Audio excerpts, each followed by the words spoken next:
Hey Bible lovers, I'm Tim Nichols and I'm here to bring you your Nichols Worth, and today from Tyndale we have the compact giant print Bible. Now I have a little bit of trouble with the fact they call this a giant print because it's actually only a 10-point font. So I'm guessing they're saying this is a giant print relative to the size of the Bible. So what I'm going to do is I'm going to show you some features in this Bible, and then I'm going to compare it to a few others that kind of fit in that large print compact series as well. Now, I would definitely call it a large print, but check it out. Really beautiful. This is kind of like a Celtic cross. If you kind of open it like this, you get the whole view of, I mean, that's kind of slick, wouldn't you say? And they did put the ISBN number on the outside, which is something I kind of don't like, but you know what? I don't hate that one because they antiqued it and it kind of looks a little cool. It kind of matches all this. So I love that Celtic cross feature. I love the perimeter stitching. They did it in kind of like a little darker brown, so it's actually accented. Go ahead, Tyndale. That's really, really cool. When you open it up, you have a disappointing paper liner. I just wish that publishers would exclusively go to synthetic liners or vinyl liners, and Tyndale does tend to do it in most of their Bibles, but this one they elected to go paper. I cannot determine if there's any reinforcement tape in there, so I'm not going to say for sure. I would be surprised if there's not, but it's at least possible that there's not. The gilding, really shiny. Not bad. Now that thread work's a little sloppy there, and what you can do with that is you can burn it. It's just kind of where they stopped and started. It's double stitched there.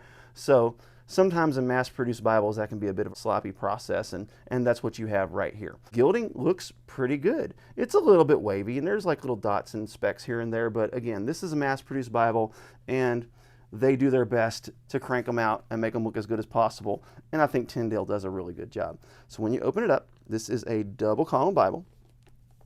Has end of page references. Of course, it has your poetic settings in verse by verse, and then it's going to have your narrative settings in paragraph format. Now, one thing I think they could improve is those verses are rather small and they're not very bold. So this would be really nice to read, but if you're going to preach or teach from it, you are probably going to have a little bit of a difficulty keeping up with those verses and finding them. So when you get to the New Testament, it is a red letter text, and it does seem to have some inconsistencies here and there. See how this one is really super dark and thick, but then that one's kind of more pinkish, and I mean, even within the same text, you can see it's a little thicker here. Red letter is a very difficult process to perfect, and especially when you're like trying to make a cost savings Bible where you're not spending a big ton of money. So sometimes that can be a bit of a difficult process. I personally think in that event, it's better off just to go black letter. But if you do like red letter, that is an option for you. This just isn't the most consistent red letter I've seen. And again, this one is a filament enabled Bible. I will go ahead and put all those links in the video description to let you know how to use the filament option as well. And when you get to the end, you're going to see some of the very same things you see in most of your filament Bibles. And that is, you're going to see your Tyndale verse finder. You're going to see your visual overview of the Bible. You're going to see your maps, your plagues of Egypt, varying maps, calendar, feast, weather seasons, weather patterns in Israel, breakdown of the Psalms and their types, and so on. So I really think this is nice.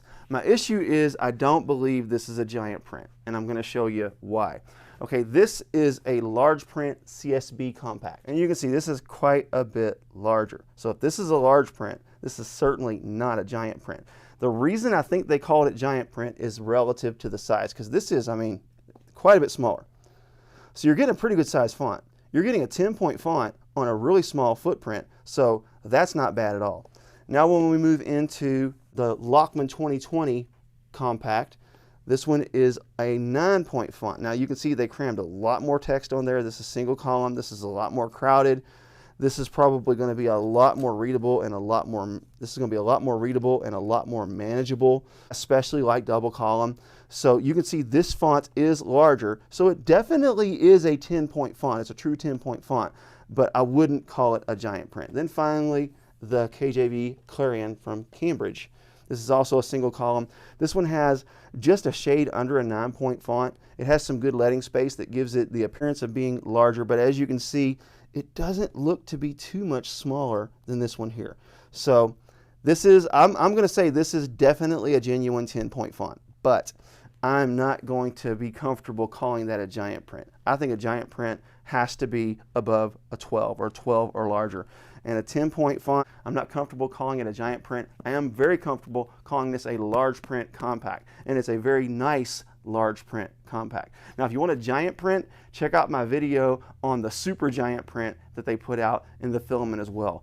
All these Filament Bibles have all the study tools on your phone, on an application, but it's relatively a simple process. What you do is you get your phone, you download the Filament app, which is pretty easy to find, and then you scan your camera on that filament there. It's going to send you to a page, and then you go to that page, and then you scan this little thing here that looks like a Filament logo on the page, and then it confirms that. Then you click go, and then you have access to all the tools. It has maps, it has videos, it has commentaries, pretty much everything you could possibly want in a study Bible right there in the palm of your hand on your phone or on your iPad or your smart device. It's really, really slick. So there you have it. Keep calm. Jesus on this, your nigga's worth.